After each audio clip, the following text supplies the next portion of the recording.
Maintenant, les fils qui étaient sonnés au pays d'Égypte, avant mon arrivée en Égypte, seront à moi. Ephraïm et Manassé seront à moi. Comme Ribin et Siméon. Mais les enfants que tu as engendrés après eux seront à toi. Ils seront appelés du nom de leurs frères dans leur héritage. À mon retour de Padan, Rachel mourut en route auprès de moi dans les pays de Canaan, à quelque distance de Fata.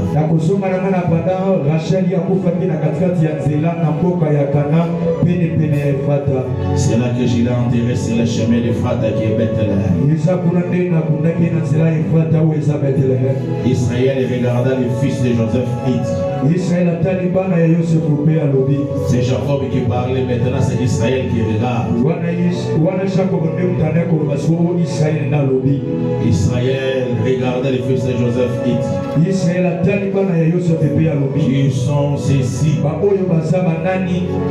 Joseph répondit à son père: ce sont mes fils qui Dieu m'a donné ici. Israël dit: faites-les, je te prie, approcher de moi pour que je les bénisse. Les yeux d'Israël étaient apaisantis par la vieillesse. Il ne pouvait plus voir. Joseph les fit approcher de eux. Israël leur donna un baiser et les embrassa.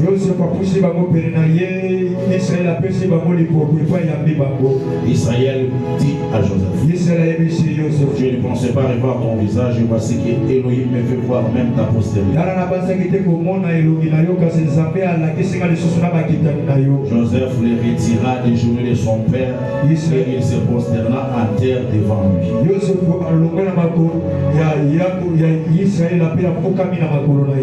Puis Joseph les prit tous les Ephraïm de sa main droite et à la main gauche d'Israël, et Manassé de sa main gauche à la droite d'Israël. Et il le fit approcher de lui. Israël étendit sa main droite et la posa sur la tête d'Ephraïm qui était le plus jeune, et il posa sa main gauche sur la tête de Manassé. C'est fait avec intention qu'il posa ses mains ici, car Manassé était le premier. Il est béni. Joseph dit: quel est Dieu en présence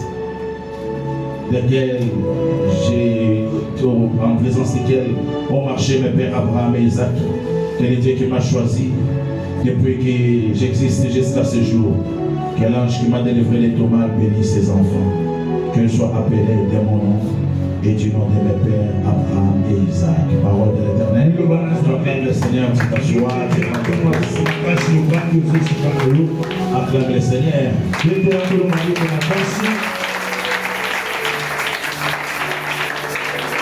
Demande à Dieu de parler. Et une grâce te soit accordée de manière particulière. Ça n'écoute pas mon Père sauvé. Si tu n'écoutes pas, ça est très loin de toi. Demande à Dieu d'accorder la grâce qui est derrière ces écritures, la grâce qui est là-bas. Père, maintenant nous allons parler à ton peuple, nous allons parler au sein de notre esprit.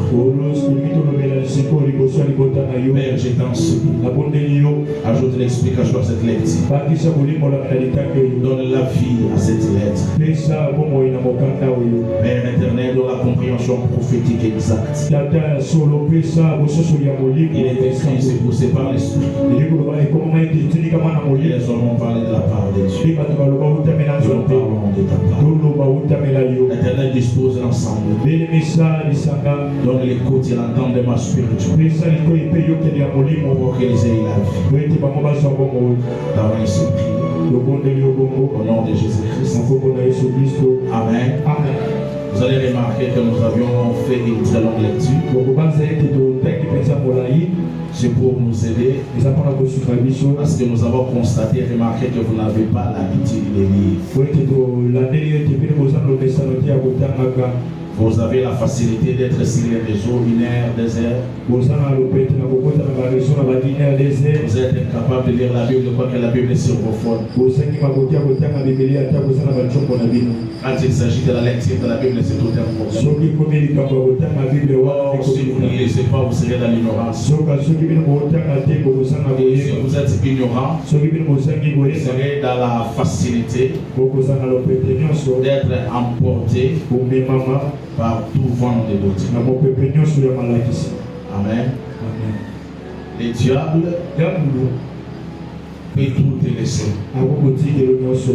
Les enfants, les mariages, l'argent, toute la richesse de la terre. Il sait que c'est important. Mais l'âme coûte trop cher. Raison pour laquelle dans les deux camps, c'est-à-dire dans les camps de l'ennemi et dans les camps de Dieu, ils mettent des stratégies en place pour gagner les âmes. Mes frères, j'aimerais que tu puisses bien m'écouter aujourd'hui. Vous savez, un jour, Jésus enseignant, il a dit que servira-t-il à un homme de gagner les mondes s'il pèterait son âme. Après tout, quand tu auras une femme, quand tu auras des maisons, quand tu auras des belles chez nous, quand on va faire des éloges sur toi, que tu es la plus belle des femmes, tu es le plus beau des messieurs, tu es élégant, tu es galant, ton rendez-vous sera poussière. Un jour, ta maison sera habitée par un inconnu. La belle demoiselle pour laquelle tu t'es séparé de ta famille, elle appartiendra à un autre homme. Déjà, tu seras dans le cercueil. On ne t'a pas encore enterré. Un autre homme aura déposé sur ta femme. Il se dira, bon, elle est belle. Et puis il viendra consulter ton pasteur. Il viendra dire à ton pasteur, pasteur, la veuve de tel papa me plaît beaucoup. Et sache que le pasteur ne va pas l'interdire. Le pasteur va l'encourager. Le pasteur va lui dire, c'est une bonne initiative. Va l'épouser. Parce que le jour où Robert est mort, Chantal est resté libre. Tu vois, c'est encore la humanité. Amen. Toutes les maisons que c'était pour moi en train de bâtir, l'argent pour lesquels tu t'es bâti avec tes frères, tes jolies vestes resteront pour d'autres messieurs.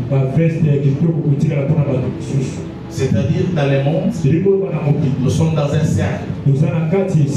Ce cercle-là réside la vanité. Je me réveille le matin, je bois du thé. Si je travaille, je m'en vais au bureau.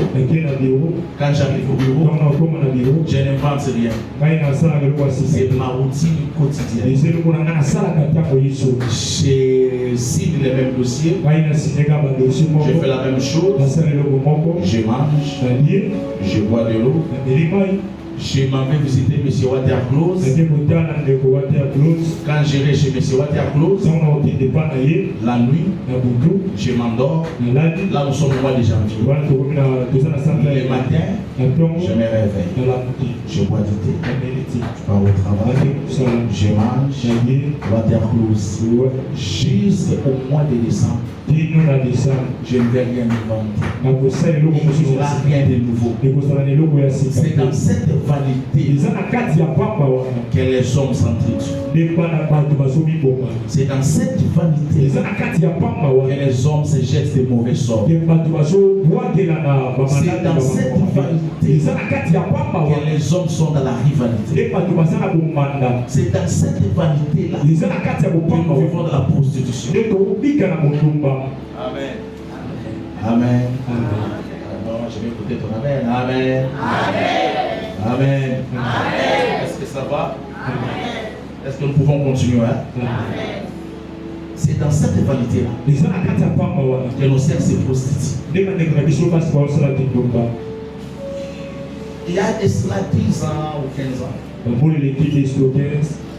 Elles se sont prostituées pour Erickson. Vous vous rappelez d'Erickson? Qu'est-ce qu'il est devenu, Erickson? Tu connais Erickson? Tu te rappelles d'Erickson? Tu connais comment il s'appelle China, ce papa-là? Pour avoir Erickson. Mais aujourd'hui, Erickson, il est où? La crainte de l'Éternel et le commencement de la sagesse. L'intelligence, c'est la crainte de l'Éternel. Tu vois iPhone que tu vois dans petite 5 ans ici. Parce que vous êtes à tout moment sur Novelas. Vous ne suivez pas l'évolution du monde. Ça ne va plus rien représenter. Je crois que le vendredi et le dimanche, je vous ai dit que Elon Musk. Est-ce que tu connais l'homme? Oui, de l'homme. Toi là, tu connais l'homme. Toi, tu connais seulement Pedro de Novelas et Van Bao. Et tu connais des amis de Bachelor, c'est ce que toi tu connais. Amen. Donc, nous ne pas dire que Elon, oui, bien l'homme était. Il se réveille le matin, il regarde Novelas. Le soir, il est sur WhatsApp. Sur Snap. Il croit que le temps est à sa faveur. On t'a mis dans ce cercle-là pour que tu perds ton âme.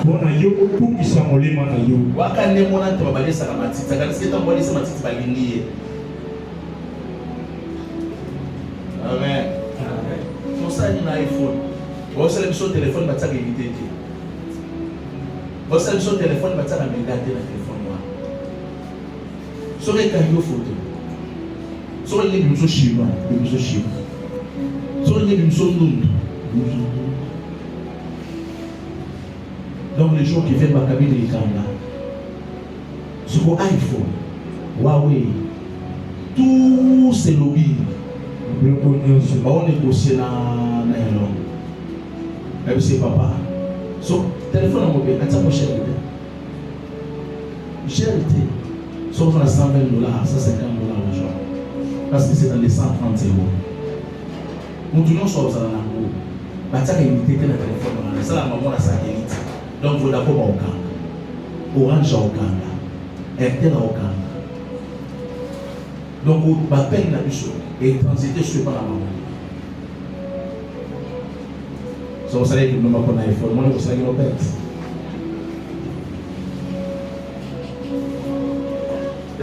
Résista. Oh papa, pour la qualité photo de l'iPhone, la vitesse n'a pas été non. Amen.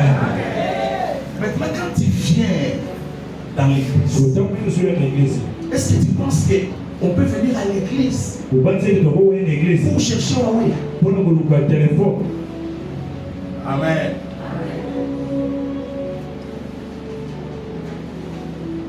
J'ai suivi l'un des acteurs de Fast and Furious. Tu as vu Fast and Furious? Tu as vu un bachelor. Tu as vu un modèle. Donc quand on regarde les films, c'est parce que dans les films, il y a des messages qui passent concernant l'humanité.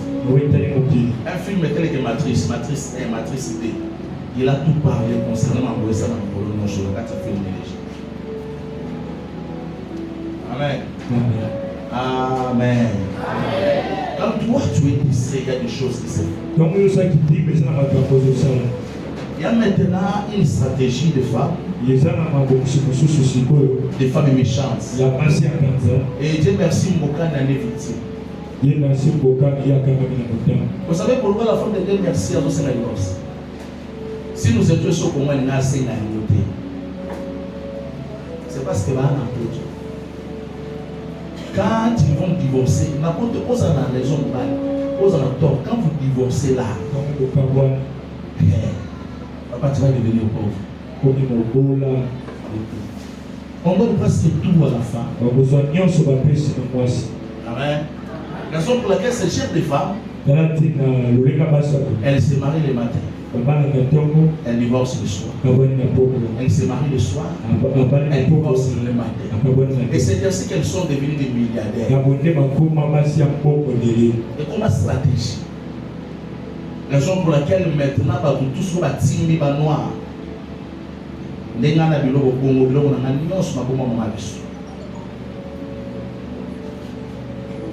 C'est ce qu'Akimi a fait. Toi, tu ne connais pas Akimi. Surtout qu'on n'a pas les doués Akimi, joueur de Marie Saint-Germain. Moi, ça, c'est un divorce à éviter. Mais on y a aussi un peu de maman.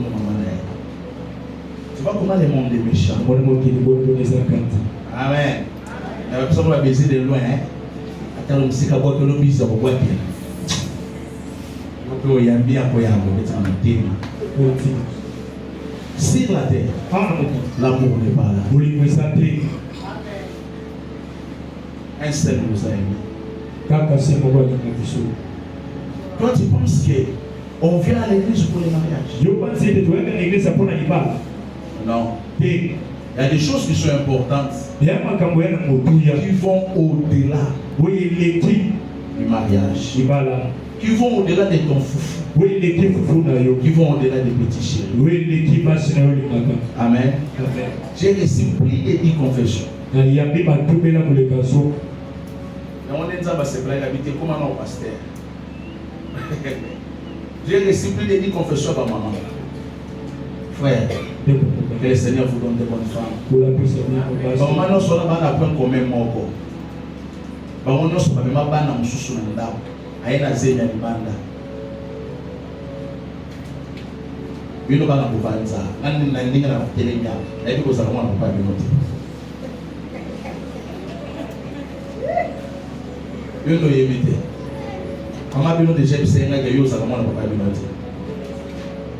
Et j'ai reçu ce genre de confession plus de 10. Ayamba batubela ya kolika 10 papa wana be ba yemite. Une femme qui sort avec son amant. Et il dit à son amant, mon bal n'a pas osé le côté. Azamouki.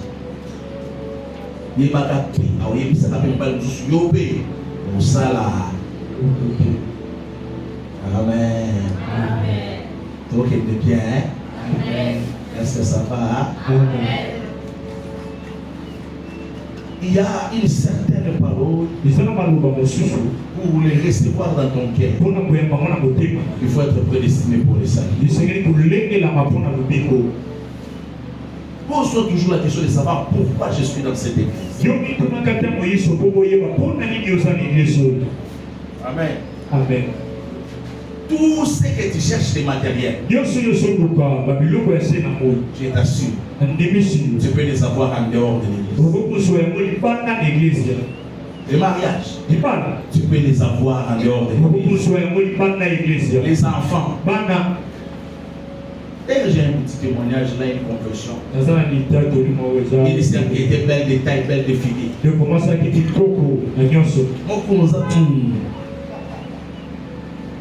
À l'époque, tous les frères avaient les yeux sur la scène. La salle de délivrance, c'est là.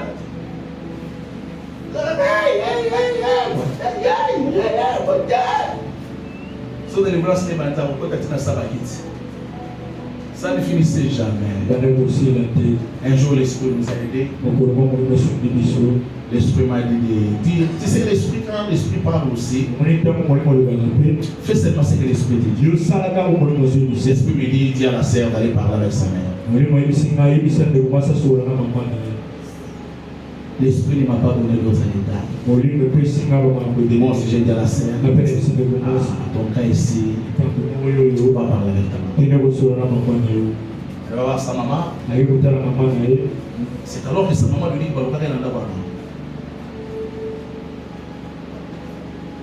c'est alors ma soeur il est azalaka mutu ya mai kitoko zalaka na mona ndimo zalaka te yo ndimo zalaka kozaka mutu ya mai maintenant il est aux États-Unis. Et tous les frères, quand on m'a dit ça, j'ai gardé ça, j'ai dit, Dieu, moi je ne suis pas là-haut. Quand tout le monde me disait là, elle est vraie chérie, au fond de mon cœur, je disais, c'est ça. Mon frère, c'est ça. Il y a une seule chose que tu trouveras dans l'église, c'est que tu ne trouveras pas ailleurs. C'est le salut. Amen. L'homme s'est révélé. Tu vois aujourd'hui, il refuse même la Bible. C'est pour tranquilliser leur conscience. Ils se sont rebellés contre Dieu. Ça commence avec Adam.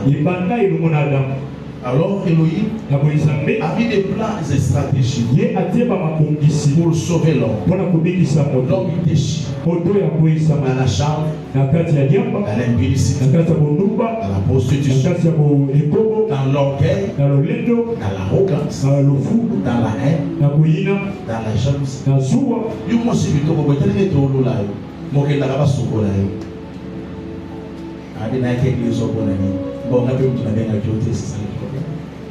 C'est le Seigneur qui t'a envoyé pour que je te parle de ces choses. Peut-être tu es prédestiné au salut. Amen. Amen.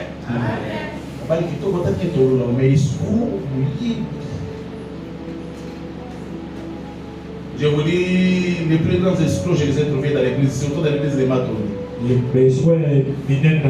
Escroquer pasteur, escroquer malini, à qui il n'a aucune église. Et pas parce que nous pouvons nous gagner sauver. Amen. Par contre, tu m'as dit que tu vas voir que tu vas venir en bas. Vous avez bien ça, maman a été en bas. Vous savez pas comment on va stratège. Au moins, on va te cabiquer, nous allons te gagner en bas. Oh, les amis, salon, mon beau, il y a un coin. Nous avons des salons, il y a stratégie. Mais au-delà du salon, ma solo est là.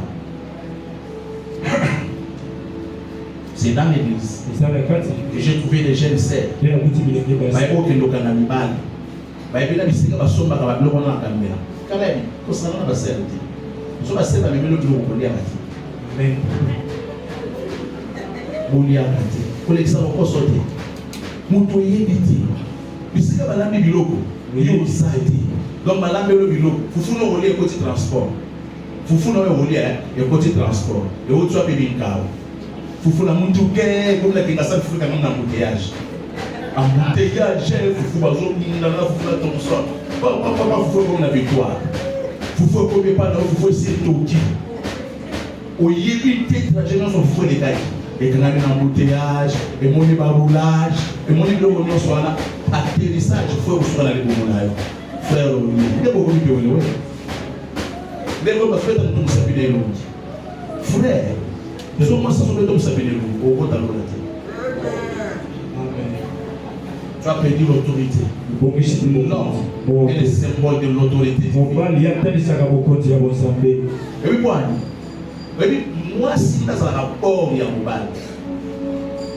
Bord mangal. Pour gagner mon papa là. Mais il va avoir un la base. Et n'est-ce pas ça, on a un bord dans mon miouana. Sur mon mère, on a géré la personnalité. Il faut moto. Dans une petite impression, mon mère, on a géré on va pas bord dans. Ah, on peut abi bord na ngai aga pantera lero na mono suna ya liki na no mono suna to bandi to komi kuna ndenge to bandeli na lakini o mama na bini ata na obima mini ata isa 19 na zo bima ata venga tata mpolo na tata na lamuke pa na zo muntu kana na kiki na obima les gens qui m'attendent, c'est un tel. Quand on a bord na yote, yonde, on a bord na nga. C'est moi qui dois te gérer. Si vous ne comprenez pas ces choses, vous serez des malheureux. Vous allez développer ça d'abord. La santé m'a dit au milieu, candidat Amen.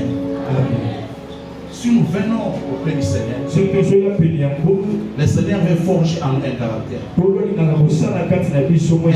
comportement, une façon d'être. C'est-à-dire que nous soyons ce que Dieu a prévu.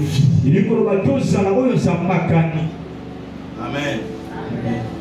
C'est ainsi que lui m'a mis au point ce que nous appelons l'adoption.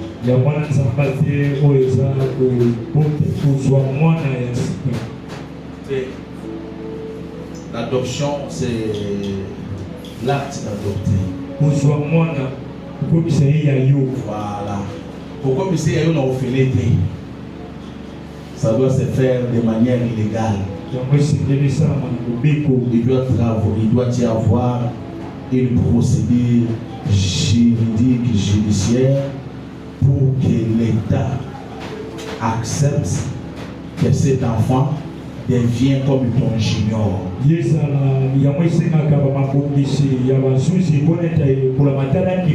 Nous avons l'adopté et l'adoptant.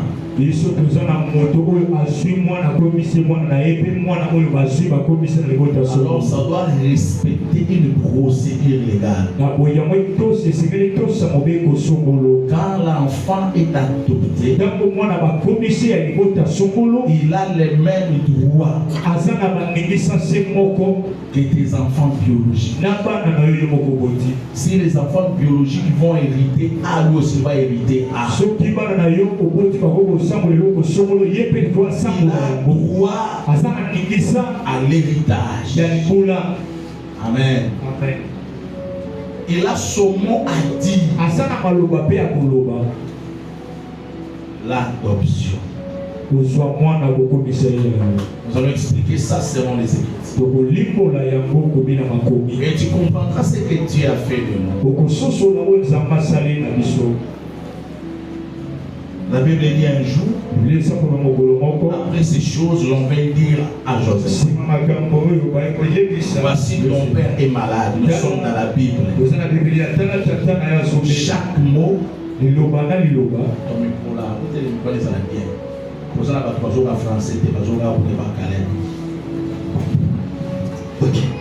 chaque mot, chaque phrase a son explication dans les Écritures.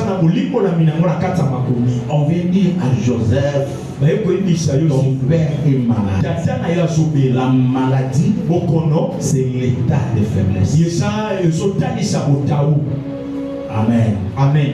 La maladie, les corps les plus forts, les corps les plus nous emploient. Quand on informe à Joseph, Jacob est malade, c'est à ce moment-là que Joseph, depuis que Jacob était en Égypte, depuis que Jacob habitait avec Joseph n'a jamais amené ses enfants pour que le prophète les bénisse, qui est son père bien sûr. Mais quand il a appris qu'il était malade, il était au soir de sa vie, qu'il était devenu trop faible. C'est alors qu'il amène ses enfants. Quand il amène les enfants, la Bible dit ceci: son père était sur les nids, c'est-à-dire il était couché. Quand il a appris que Joseph vient avec ses enfants, la Bible déclare Israël rassembla toutes ses forces. Amen. Amen. On avait fait la lecture avec vous. Daniel. Tu es déjà dépaysé. Je suis dans Genèse chapitre 48. Genèse chapitre 48. Le deuxième verset. On avertit Jacob. Voici ton fils qui vient vers toi. Israël rassembla ses forces et s'assit sur son lit. Amen. Amen. Amen. Amen. Quelqu'un me dit Amen. Amen. Quelqu'un ajoute Amen. Amen. Quelqu'un acclame le Seigneur. Le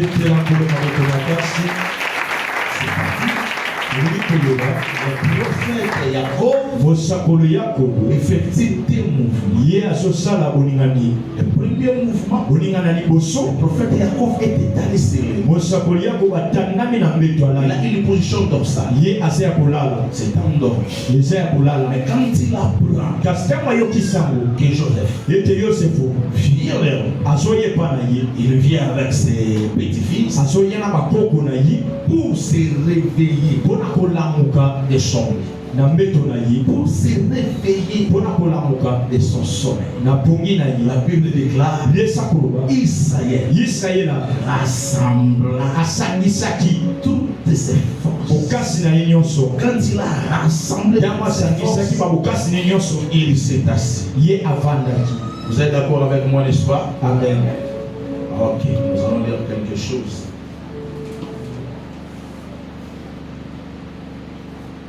Éphésiens.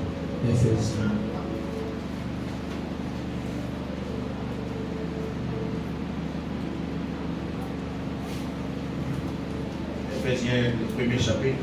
Éphésiens chapitre 1er. Tu nous lis à partir du 3e verset, tu descends.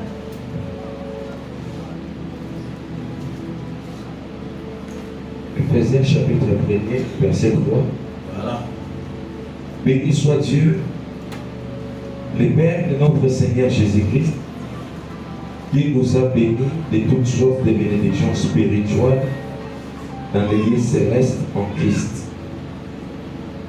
En lui, Dieu nous a élus avant la fondation du monde pour que nous soyons saints et irrépréhensibles devant lui. Nous ayant prédestinés dans son amour à être ses enfants d'adoption par Jésus-Christ. À être ses enfants d'adoption par Jésus-Christ. Répétez ça. Nous ayant prédestinés dans son amour à être ses enfants d'adoption par Jésus-Christ. Prédestinés dans son amour. Voilà. À être ses enfants d'adoption par Jésus-Christ selon les bons plaisirs de sa volonté. Na ye mutu oyo alengela biso na nzela ya bolingo na ye ya bokoma bana na ye na nzela ya Yesu Kristo na posa na ye ya malamu na mokano na ye. Voilà, continue la lecture. À la louange de la gloire de sa grâce, il nous a accordé en son bien-aimé. En lui nous avons la rédemption par son sang, la rémission des péchés selon la richesse de sa grâce, que Dieu a répandu abondamment sur nous par toute espèce de sagesse et d'intelligence, nous faisant connaître les mystères de sa volonté, selon les bienveillants desseins qu'il avait formés en lui-même. Amen. Je te limite là, j'explique quelque chose. Il s'assit sur les lits. Le prophète Joseph, il vient avec Manassé, avec Ephraïm. Qui sont Manassé et Ephraïm? Manassé et Ephraïm sont ses enfants. Mais les enfants qu'il a eu avec une femme égyptienne. C'est-à-dire que dans Manassé et Ephraïm, il y a l'Égypte. Du côté de leur maman, ils sont étrangers. Alors quand ils arrivent, le prophète Jacob s'assoit. Jacob connaît Jacob ayebi Manassé Manassé et Ephraim. et Ephraim. Mais Israël ne les connaît pas. Kasi Israël ayebi bangote. Maintenant, quand Israël se manifeste, Si vous avez Israël atali sa tu vois à ce niveau ici, ce que je commence à dire ici, on n'a pas dit Kuruba. ça exige à ce que tu sois lecteur de la Bible. Je sais que yo tanga ka Biblia. Jacob, Jacob il porte en lui Israël. Quand il y a assommé ma Israël. J'expliquerai ça. C'est la peine de bataille sans malembe. Mais il y a yoga woga nengeleka. Alors Israël se manifeste. Quand Israël se manifeste, maintenant Israël demande à Joseph. Qui sont ces deux gaillards ici que tu es? Maintenant Joseph présente à Israël Manassé et Ephraim. Pourquoi? Parce que Israël ne connaît que les enfants de Jacob, qui ne portent pas à nez les germes des étrangers, qui ne portent pas à nez l'Égypte. Alors Israël ne connaît pas Manassé et Ephraim. Parce que Manassé et Ephraim portent à nez l'Égypte. Leur grand-père du côté maternel, c'est un grand sorcier. Il est le grand prêtre d'homme. Amen. Amen. Ce sont des inconnus. Mais c'est lui qui les présente. À Israël, c'est Joseph. Amen. Amen. La Bible est correcte. C'est parfait. C'est comme toi et moi. Parce que nous portons à nous l'Égypte. L'Égypte, c'est le monde. Nous n'avons pas été connus. Pour que Dieu nous connaisse, il faut seulement que Jésus nous présente. Amen. Amen. Amen. Est-ce que ça va? Amen. Là n'est pas le thème d'aujourd'hui. Alors en Israël, chez les Hébreux, les deux mains ici sont significatives.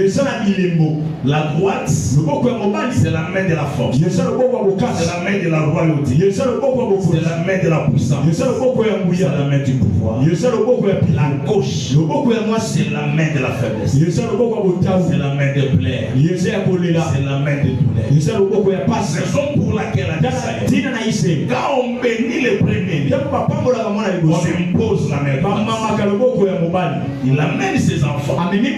Joseph prédispose très bien les enfants. Jacob est assis. Sa droite est ici. Tu vas à ma droite. Les frères qui les frères tu vois, ça c'est ma droite. Et de l'autre côté, parce que lui il me regarde, c'est ça. Ça va? Ma droite, c'est sa gauche. Si j'occupe cette position-là, c'est ça la gauche. Maintenant, qu'est-ce que les prophètes Joseph il fait? Il prend Manassé. Il met Manassé à sa gauche. Il prend Ephraim. Il met Ephraim. Il prend Manassé. Il met Manassé ici à gauche. Il correspond avec la droite de Jacob. Et pour avancer ta chaise. Moïse et Melton, il faut l'être. Moïse et Melton, approche. Melton. Regardez, monsieur est devant lui. Non, il faut pas tirer ta position là.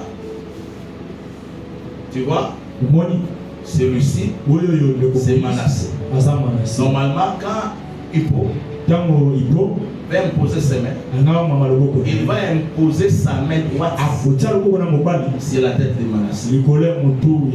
C'est qui est simple, n'est-ce pas?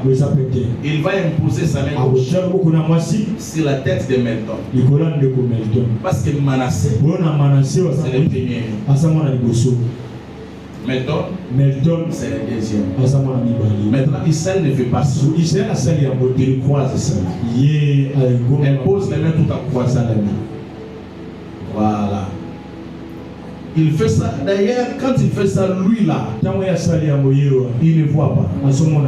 Il est déjà vieux. Il a un problème de vision. Raison pour laquelle Joseph avait déjà disposé les enfants pour que la main droite tombe sur Manassé. Parce que Manassé est l'aîné. Et que la main gauche tombe sur Ephraïm. Parce que Ephraïm, c'est le cadet. C'est normal. Mais c'est bien ici qui est avec. Il fait ce qu'il peut faire là. Après ça, Joseph lui dit, oh papa, tu ne pouvais pas imposer les mains comme ça. Parce que Manassé est le premier. Il faut que tu imposes ta droite. Si Manassé, tu imposes ta gauche. C'est Ephraïm. La Bible déclare le prophète Jacob. Il a fait ça intentionnellement. Intentionnellement, c'est-à-dire quoi? Il a fait ça parce qu'il est prophète. Et il savait ce qu'il faisait. Parce que Dieu choisit toujours les seconds. Allez vous asseoir. Je crois que vous avez bien observé, vous avez vu. Amen. Amen. Les premiers, il y a n'est pas dans le plan de la rédemption. On chasse Ismaël. Parce qu'Ismaël c'est le premier. Dieu, il n'est pas le Dieu des premiers. Il est le Dieu du deuxième. Il est le Dieu du second. Tous les prophètes sont les premiers. Amen. Amen. On ne choisit pas les premiers, pourquoi? Parce que les salis ne viennent pas avec les premiers Adam. Amen. Amen. Le premier Adam est terrestre.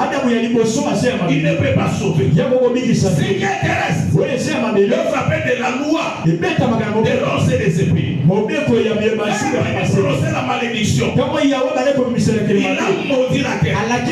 Mais il n'a jamais maudit les ciel. Amen. Amen. Est-ce que ça va? Amen. Raison pour laquelle le ciel donne toujours son bon trésor qui est l'arrosé et la prouvé. Parce que le ciel n'a pas été maudit. Est-ce que tu me reçois? Celui qui vient le premier, c'est qui? C'est Israël. Celui qui vient le premier, c'est qui? C'est Léa. Mais ce n'est pas Léa qui est la plus aimée. La plus aimée, c'est celle qui vient en deuxième position. C'est-à-dire c'est Rachel. Le plus aimé, ce n'est pas Israël. Parce qu'Israël est le premier. La plus aimée, c'est l'Église. Parce que l'Église, c'est la deuxième. C'est ce qui vient après. J'ai été dit, le premier, c'est on les derniers. Le dernier, c'est on les premiers. Bien aimé, qu'il commence. Mais ce ne sont pas eux. Ils te précèdent. Mais ce ne sont pas eux. C'est toi. Il s'agit de toi. Ils s'arrêteront quelque part. Ils ne pourront pas t'y faire là-bas. Amen. Amen. Amen. Amen. Mais pourquoi le prophète de Jacob fait ces choses? Pourquoi il prophétise ainsi? Saisis-moi bien. Ephraïm et Manassé sont des petits-fils d'un sorcier. Israël a l'héritage. Il explique à Jacob, il explique à Joseph l'héritage qu'il a reçu. Maintenant, Ephraïm et Manassé, elles n'ont pas de part. Amen. Amen. S'ils vont hériter, est-ce que tu es avec moi? Amen. Tu es avec moi là? Amen. S'ils vont hériter, ils vont hériter dans leur papa qui est Joseph. Maintenant, Jacob, Israël, qu'est-ce qu'il fait? Il les adopte. Quand il les adopte, il dit ceci: Manassé et Ephraïm porteront mon nom. Amen. Amen. Ils porteront mon nom. Ils auront l'héritage en Israël. Amen. Amen. Amen. Amen. Amen. Si Manassé et Ephraïm gardent le nom de Joseph, ils sont sous l'emprise de leur grand-père sorcier. Amen. Amen. Amen. Parce que Joseph a partagé son sang avec une Égyptienne. Ce qui m'a mis combo ya Joseph mobali ya Asnat. Alors koko na bango oya sa grand prêtre Potiphera, il aura son emprise sur Manassé et Ephraïm. Raison pour laquelle l'homme le plus spirituel est de l'Égypte. À ce moment-là, l'homme qui existe là, qui exerce la haute spiritualité, qui est le prophète de Jacob, il est à partir d'aujourd'hui. Vous ne porterez plus le nom de votre papa Joseph. Vous porterez le nom de Jacob. Vous porterez le nom d'Israël. Parce que l'influence égyptienne n'a aucun pouvoir, n'a aucune autorité sur Jacob. Si dans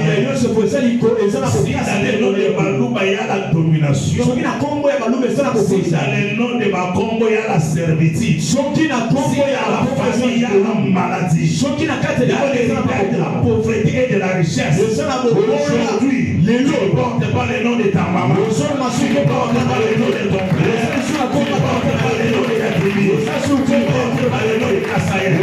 Aujourd'hui, toi tu portes le nom de l'homme fort, l'homme puissant. Il a réussi les noms, il est élevé au-dessus de tous les noms. Pourquoi les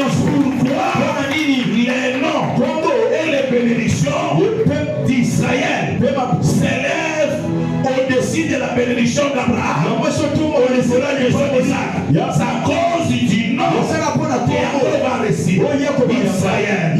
On t'appellera des noms nouveaux. Tu ne porteras plus les noms de ta famille. À partir d'aujourd'hui, tu ne portes plus les noms. On t'appellera d'autres noms. La suite des plats. Aucun autre nom nous a été donné par lesquels nous êtes sourcés. Un seul nom nous a été donné au ciel, sur la terre. Le nom qui a été donné, c'est le nom de Jésus-Christ. Amen. Et si on est parlé comme des prophètes, tel que tu nous vois là, nous étions loin de Dieu. Errant, vagabond, rejeté, sans cité en Israël, sans héritage. Alors quand Jacob regarde, c'était un vieux. La vieillesse c'est le choix. Amen. Il regarde Manassé, il regarde Ephraïm, il dit ce sont des brebis errants. Ils n'ont pas de place en Israël. Donc toi, tu n'avais pas aussi de place en Israël. La gloire à Dieu. On le déclare, c'est parce qu'il nous a prédestinés. Et Ephésiens chapitre 3 verset 6. Mais on commence d'abord par le 3e verset. C'est que l'apôtre Paul explique. C'est par révélation que j'ai eu connaissance du mystère sur lesquels je viens d'écrire en peu de mots. En les lisant, vous pouvez vous représenter l'intelligence que j'ai du mystère de Christ. Il n'a pas été manifesté au Fils des hommes dans les autres générations, comme il a été révélé maintenant par l'Esprit aux saints apôtres et prophètes de Christ. Ce mystère, c'est que les païens sont co-héritiers. Il dit quoi? C'est un mystère. Je vous ai dit ceci. Manassé et Ephraïm. Manassé et Ephraïm. Des côtés de leur maman, c'est l'Égypte. Ce sont des Égyptiens. Ils n'ont rien à voir avec Israël. Amen. Maintenant, le prophète Jacob, il est en train de prophétiser quelque chose de plus grand. Une chose qui n'avait rien à voir avec Manassé et Ephraïm. Raison pour laquelle l'apôtre Paul il dit ce mystère n'a pas été révélé dans d'autres générations. C'est quoi ce mystère qui n'a pas été révélé dans d'autres générations? On nous amène l'idée Gaïa, Manassé et Ephraïm. Amen. Manassé occupe la droite de Joseph. Est-ce que ça va? Est-ce que ça va? Moïse et Melton, venez. Faites vite. On va pouvoir comprendre là bien. Ça c'est ma droite. Ça ici, c'est ma gauche. Ça c'est ma droite. Je suis le père. J'ai fort. Je suis roi. Je décide en Égypte. C'est moi qui prends des décisions. Amen. Ibo, avance la chaise. C'est lui ici. C'est moi. Mais dans ma vieillesse. Amen. Amen. Répétons-nous tous ma beaucoup.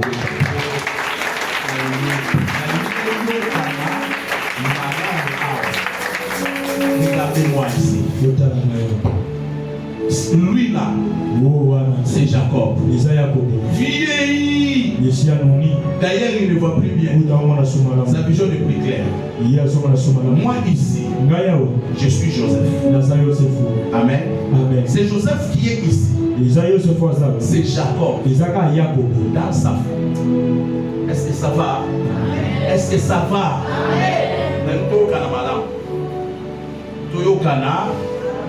Le fils est la continuité du père. Celui qui a vu le fils a vu le père. Au moment où Jacob a été cher, n'a pas cassé Nyos. Et ça a été Joseph. En l'autre, Abandoto, n'est Joseph. Ça va? Amen. Moi, je crois qu'il m'a banni aux hommes qui pas Jacob. Ndé Joseph en coma. Amen. C'est là. Faut que les malins. Mais c'est, il est basse. Moi, je vais vous dire, moi, je maman Bino. Moi, je vais vous dire ça. Ndé yo na bon maman. Tu veux qu'on malam? Est-ce que tu veux qu'on a? La ligne Ivan na malam. Tu veux qu'on a? Frère. Moi, je vais vous dire que nous sommes violés bandier. Et ça, nous avons mais yo supo yo na kimukuru. Yo pe nous ozawala. Oza papa bino mais na ki jeunesse. Ça va? Je vais continuer. Maintenant quand je suis fort, ça va. Quand je suis fort dans ma force, je vous ai dit je suis Joseph, n'est-ce pas? Joseph, ce n'est que Jacob, hein? Ah, c'était le Jacob. Judas, ah, c'était le Jacob. Joseph était le Jacob. Ribé, et ça qu'a habité les nains. Maintenant, je suis là, dans ma force, dans ma rigueur, dans ma main droite. Celui qui est à ma droite, celui qui mérite ma droite. Manassé. Ça va? Celui qui occupe la gauche, c'est Ephraïm. Maintenant là-bas, c'est dans ma faiblesse.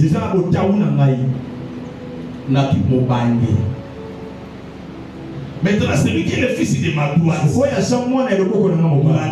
Manassé. Celui qui est le fils de ma gauche, c'est Ephraïm, dans ma force.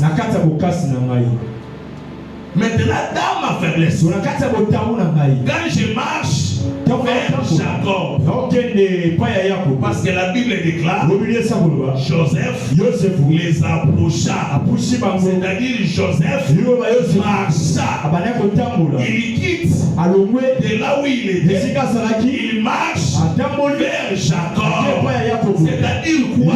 Dans le langage prophétique, Joseph devient Jacob. Amen. Amen. Que soit les amours, les amours n'étaient pas autant la Bible en beauté. Les amours minda, mais on l'a pas on va si ça y pour comprendre. Ça va. Maintenant quand je marche, Joseph marche vers Jacob. J'arrive à Jacob. Celui qui était le fils de ma droite devient fils de la gauche. Celui qui était fils de la gauche devient fils de ma droite. Amen. Amen. Amen. Amen. Dans la faiblesse. La Bible. La Bible.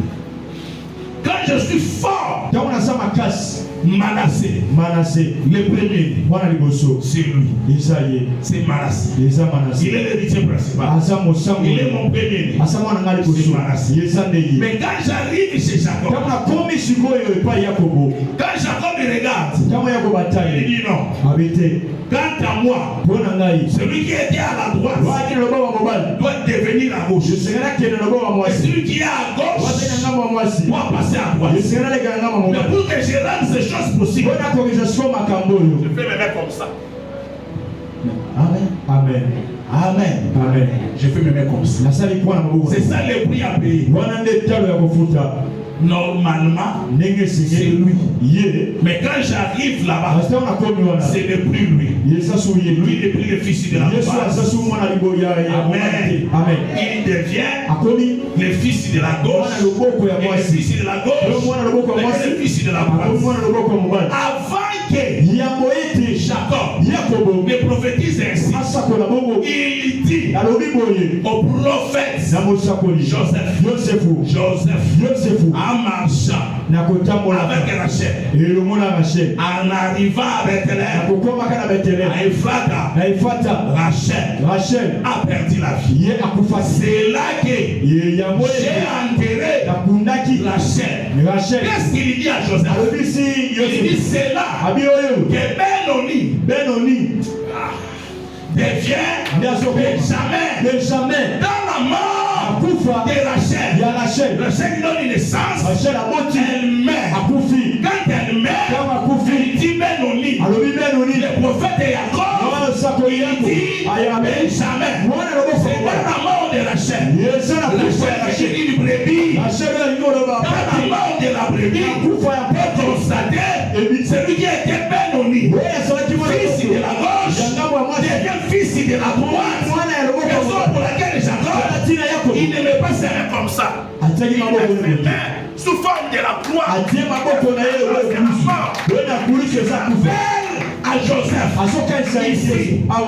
C'est là où Rachel est mort. Rachel est mort. Celui qui est Benoni doit devenir Benjamin. Amen. Amen. Pour que nous m'allembe. Zambi. Nous allons nous toujours qui est devenu moi pour ma casse. Toujours quitte. Au moins nous doit dans le boko. A même ba yombo. On doit à gauche. Ya loko la maman au bout. Na li solo ya Rachel na zé. A au bout à moi. Li solo no betela ni. A au bout à moi. So kwa oti mwana liwe zo kangai. Apesu mwana kombo mampasse. Abi mampasse. Apesa mwana kombo kolela. Apesi mwana kombo ya malédiction. Tata ya mwana zota la mwana habité na obengo mampasité. na obengo bilelate na obengo esengo na obengo mwana ya loboko ya mobali oza mwana ya loboko ya mwasi te azo changer ye kombo. Ces choses veulent dire quoi? Quand Jésus est sur la terre, amen. Yesu ole la na okende wapi?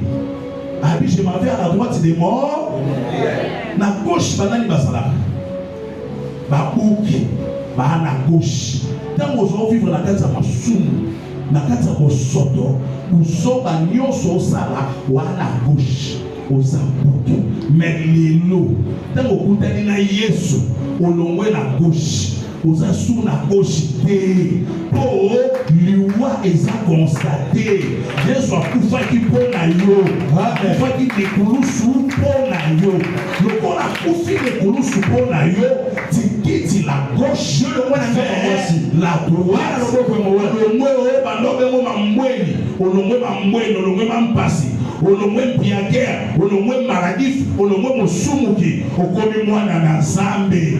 La Bible déclare à tous ceux qui l'ont reçu, il les a donné le pouvoir de devenir enfants de Dieu.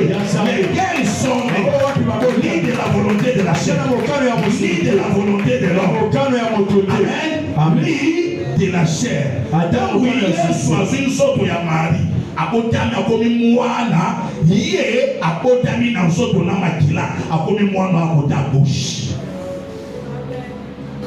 Wana jumo ekwation ke omoni Yesu mwana Nzambe. Yesu mwana Nzambe wana aza Yesu oyo avandi na loboko ya mobali ya tata. Yesu azotambola na mabele, Yesu mwana Maria. Yesu azotambola na mabele, Yesu prophète. Yesu azotambola na mabele baobeta ye aolela aoganda aoyoka nzala. Comme les enfants participent au sang et à la chair. Amen. Comme les enfants participent au sang et à la chair, lui-même également participé. C'est-à-dire Jésus venant sur la terre, c'est Benoni, le fils de la gauche, mais à tous ceux qui l'ont reçu, il les a donné le pouvoir. Il les a donné le pouvoir. Jésus. Yesu. Est-ce que tu es malade? Est-ce que tu es bien? Il les a donné le pouvoir de devenir enfants de Dieu. Pourquoi il leur donne le pouvoir de devenir enfants de Dieu? Parce que c'était lui, l'enfant de Dieu. Awana matisu sumwa muke. Tolobake na kati ya Nzambe na kati ya mutata na ye. Mutosana ko mbali zalaka Yesu. Ele mutorité ne principal. Ezaka Melton. Amen. Mais ce qu'on considère oyo ya bomwana Nzambe il faut apesa yango. Pour apesa yango il faut tout le monde vocation. Tout le monde place tout ça na éternité. Tout qui t'a laissé na boutaou na faiblesse de Jacob. Amen. Amen. Tout qui tikuna donc tout qui na kata boutaou lokola Yesu yeni mutu mwana liboso ya Nzambe ba bisete yo oza sumwa liboso te. C'est quand on a le besoin de Moïse. Mais le coup de Moïse, yo Yesu, le boko ya mwasi, mutu yokuya mikolo na yo. Oyo le boko ya mwasi, et c'est un malédiction, et c'est un malade. Il y a un makomé ça koloba, maudit, qui compte est parti au roi. Dès le coup la Jacob et Kozaka Mosakon, a émis que ça a négoulous. Dès le premier, il va devenir le dernier. Et le dernier deviendra le premier. Dans une maman qu'on a eu à Sali Boulous. Amen. Amen. Amen.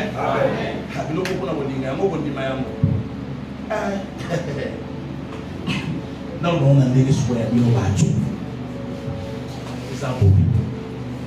Jésus a pris ta place dans la maladie, il a pris ta place dans la pauvreté, il a pris ta place dans la médiocrité, il a pris ta place dans les péchés, il a pris ta place.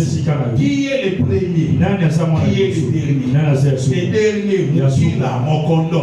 Dans Adam Asumuki, il est devenu le dernier.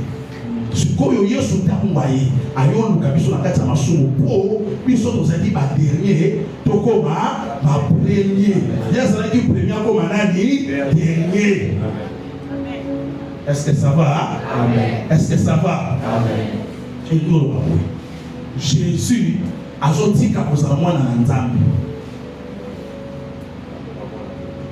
Amen.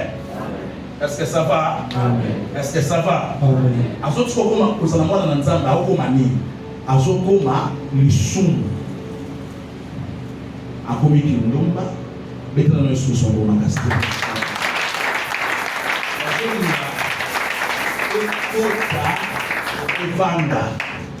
Kota Evanda Romains chapitre 8. Yesu akoma kindumba. Kindumba ezaka mwana Nzambe te. Yesu akoma milangwa. Yesu azokoma kindoki. Yesu azokoma mabe nyonso oyo ekoki kozala mpo nga na yo tokoma bosembo na Nzambe, tokoma bana na Nzambe. Yango ozomona ntango otalaki Ephésiens na chapitre 1 alobi tokoma louange, en d'autres termes tokoma jida. Amen. Tokoma louange na Nzambe. Est-ce que ça va? Est-ce que ça va? Ni Romains chapitre 8.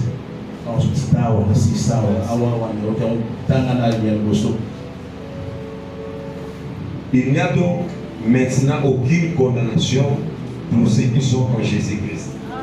Il n'y a maintenant aucune condamnation. En effet, la loi de l'esprit de vie en Jésus-Christ m'a affranchi de la loi du péché et de la mort. Car chose impossible à la loi, parce que la chair la rendait sans force. Dieu a condamné les péchés dans la chair. Dieu a condamné les péchés dans la chair.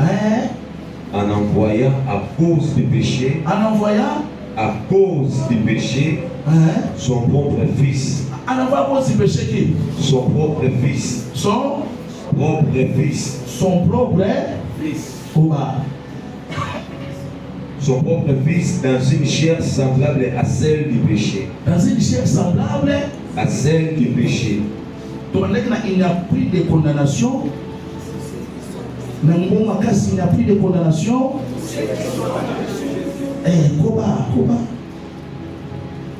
Et c'est là afin que la justice de la loi fût accomplie en nous.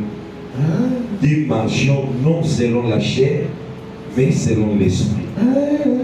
Ceux en effet qui vivent selon la chair s'affectionnent aux choses de la chair, tandis que ceux qui vivent selon l'esprit son propre Manassé est le propre fils de Joseph. Amen. Mais il faut que la gauche de Jacob tombe sur Manassé. Parce que Manassé est le premier né. Afin que la droite tombe sur Ephraïm. Donc on a choix exact. Soit Ephraïm soit à gauche, parce qu'il y a un droit. Amen. Mais le coup là, il y a ça, moi, il y a le soir, mutu na ye, na lipika na ye, il y a la capacité, il y a comme ma gauche wana. Ndiye sumo ya zoya, alati zoto ya lisumu, akomi lisumu, tabu ya komi lisumu, babakiye, ngana yo, toko kosembo na Nzambe, ndebi lobike, il n'y a maintenant aucune condamnation pour ceux qui sont en Jésus. Amen. Amen. Est-ce que tu me reçois bien? Est-ce que tu es malamu? Est-ce que tu es bien? Est-ce que tu es bien? Ah, on doit t'en la Bible. Je vais ma classe pour les messages. Mambo na oyo nazo miso likambo ya barabasi na Yesu. Ça va? Amen. Na gouverneur. Et puis gouverneur là comment il est là? Pilate. Hein? Tu as l'habitude de retirer un prisonnier. N'attends pas ma fête. Il est gouverneur. Ce qu'on va prisonnier va ami bali. Mon corps a ça y a l'ola. Mon corps a ça y a l'omoté. A limité, affinité. Mais quand vous va au milieu, nous poussons. Nous sommes crucifier Jésus, relâcher Barabbas Motomabé, le fils de la gauche, qui mérite la prison. Oui, Seigneur, la potabolo. Il va te dire Otikanani, Barabbas, c'est ça. Les Gamboyamana, Séné, Ephraïm, Yamboana. Celui qui méritait toutes les bénédictions de Dieu, l'élévation, l'approbation, c'était Jésus. Mais il est devenu semblable au péché. Il y a des sous, le boko, la malédiction, et quoi il poyo, muluba, montando, mulobo, okoma mwana na nzambe, ozwa bapamboli na nzambe, otelemisa mutu lokola mwana na nzambe. C'est ça l'adoption. Yango ya sali bongo, asali osiko héritier. Ya bénédiction na nzambe. Asali osiko héritier. Ya bénédiction ya Abraham. Amen. Amen. Donc c'est ça l'adoption. L'adoption c'est quoi? Nous nous étions loin de Dieu. On ne connaissait pas Dieu. Mais à cause de Jésus, Jésus a fait de nous enfants de Dieu. En acceptant la mort de la foi, la honte de Golgotha. Amen. Amen. Allez, vous asseoir. Maintenant nous allons finir avec 1 Pierre chapitre 2. Je reçois cela 1 Pierre chapitre 2. C'est le deuxième témoin, nous avons parlé beaucoup avec l'apôtre Paul. Verset 22. 1 Pierre chapitre 2, verset 22. Vous allez lire jusqu'au 25e. Lui qui n'a point commis de péché, et dans la bouche duquel il ne s'est point trouvé de fraude. Lui qui, injurié, mais en des points d'injure, maltraité.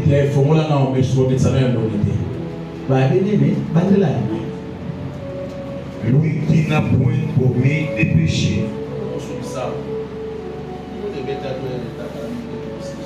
Lui qui n'a point commis de péché. Tu as fait quoi?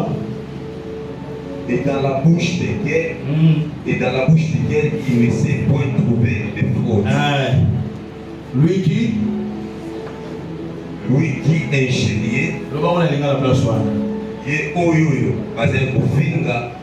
Kasi azosongisa mafinga te. Baze kofinga salene. Azosongisa mafinga. Alors ils sont sur la 1900. Alors be anyabanya moni la ngai. Na ngala sababu soki na ana. Comment on a dit l'église va limbisa na dia kangani de kona motema. Soka boyi de konae a boyi ata pasteur a pu conseil. Comment le boss a musa na kata témoin na kata département au kati de kamona ba me rang verticali. Bana matonge oye.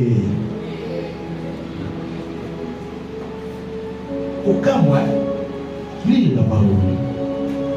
Lui qui est ingénieux, mais en des points d'injure, maltraité, ne faisant point de menaces, mais s'en remettait à celui qui juge justement. Lui qui a porté lui-même nos péchés en son corps sur les bois, afin que mort au péché, nous vivions pour la justice. Voilà. Lui par le meurtrissure desquels vous avez été guéris. Amen. Lui par le meurtrissure desquels vous avez été guéris de quoi? De la maladie du péché.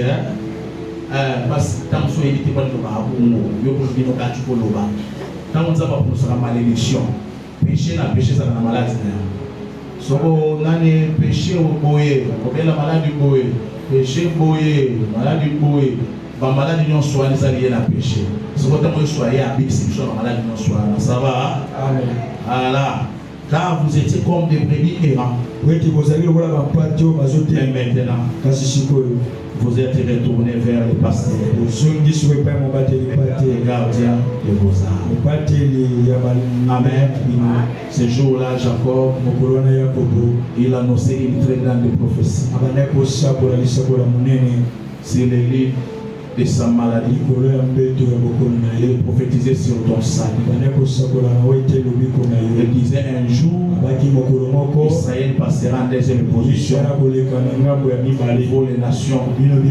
Vous serez les bien-aimés de Dieu. Un jour, les Congo, les Balouba, les Balobo seront les peuples de Dieu. Amen. Tout ça parce que Jésus a accepté l'humiliation de la croix.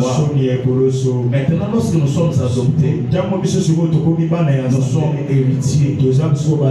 Quand nous sommes héritiers, c'est-à-dire nous sommes bénéficiaires. Bénéficiaires de la guérison, bénéficiaires des miracles, bénéficiaires de tout ce qui est bon. Et après tout ça, on nous donne la vie éternelle. Amen. Amen.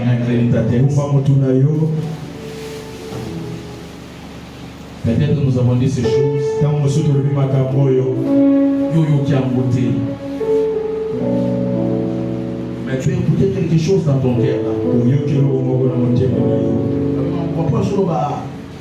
C'est comme si il y a